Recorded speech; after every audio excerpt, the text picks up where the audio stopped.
Y'all already know what time it is. It is time for the mess, honey.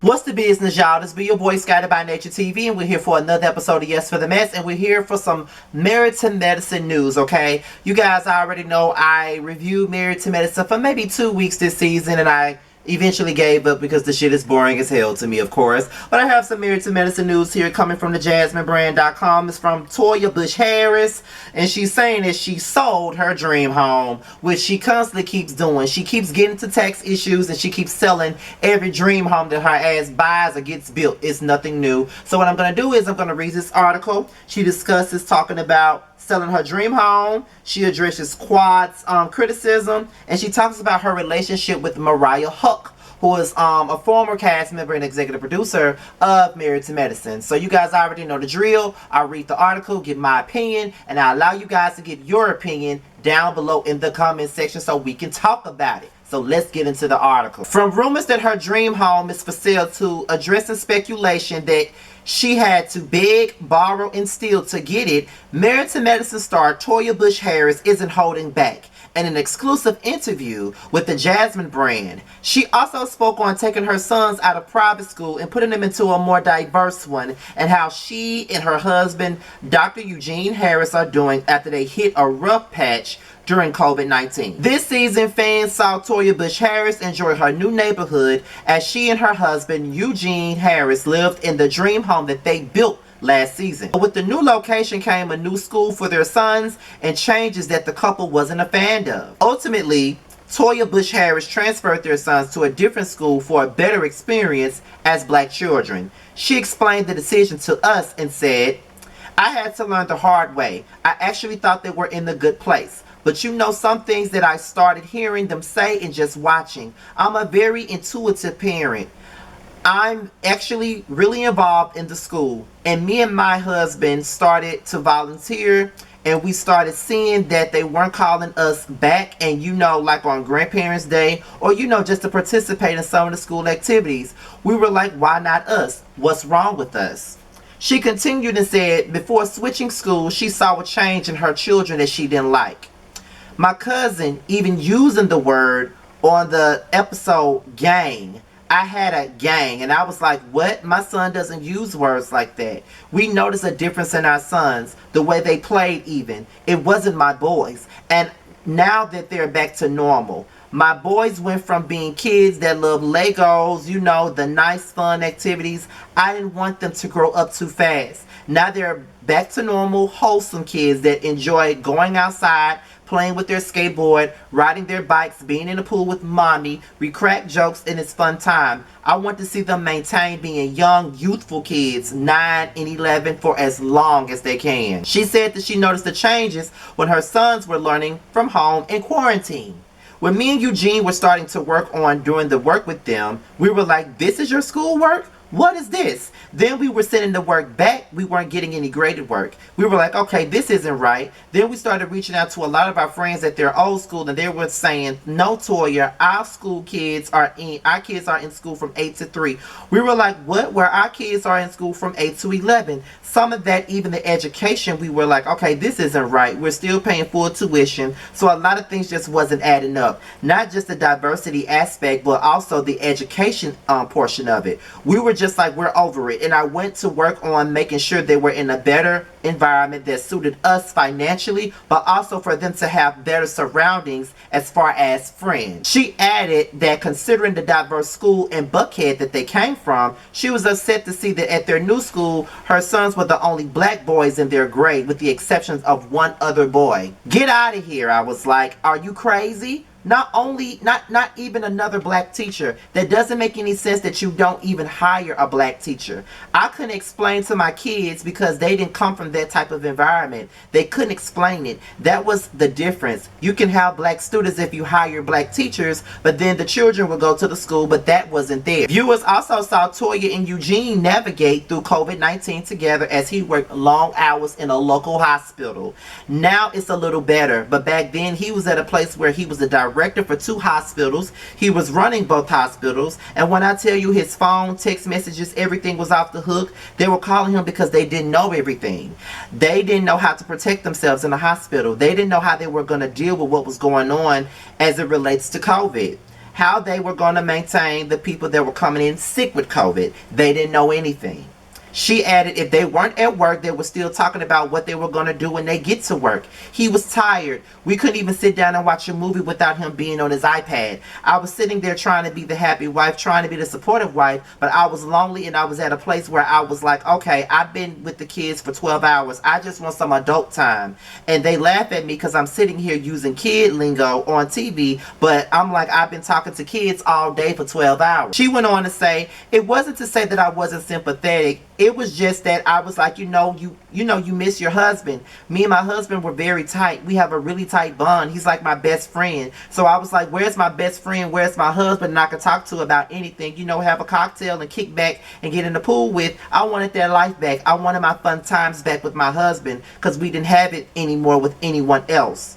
While she and Eugene moved into their dream home last season, Toya confirmed speculation that the home is now up for sale. Yeah, girl, you want to see the for sale sign? She explained, I don't put final on anything. Death is final. There's nothing final in life.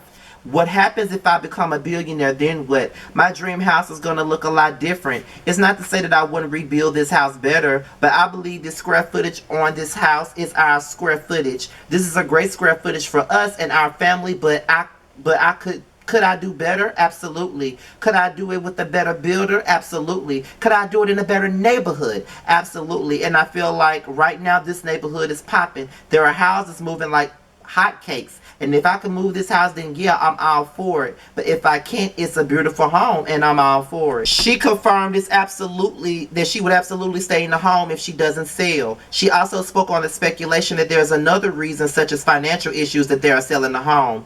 Nothing is happening. Season 8 is popping and they pay us ahead of time, girl. We good. She addressed former co-star Quad Webb comments to Heavenly Kimes that Toya had to beg, borrow, and steal to get her home. She said that the two are good and added, my thing with her is I think that right now she's going through a rough patch and she's looking for attention, and I just didn't give her any. And I feel like sometimes when people go through a lot, they look for attention. I think that when she was going through her season with Mariah, it was attention getting. I just think that you have to put people to bed. She also added that she was blindsided by her comments. Honestly, that episode was like, huh? But it was one of those things like, I'm not a Kardashian. I have no rights to the show. I have no right to edit the show. Sometimes I'm blindsided. You just have to sit back and have a glass of wine and say, oh. She said that she hasn't spoken to Quad since the episode aired. She's in bed.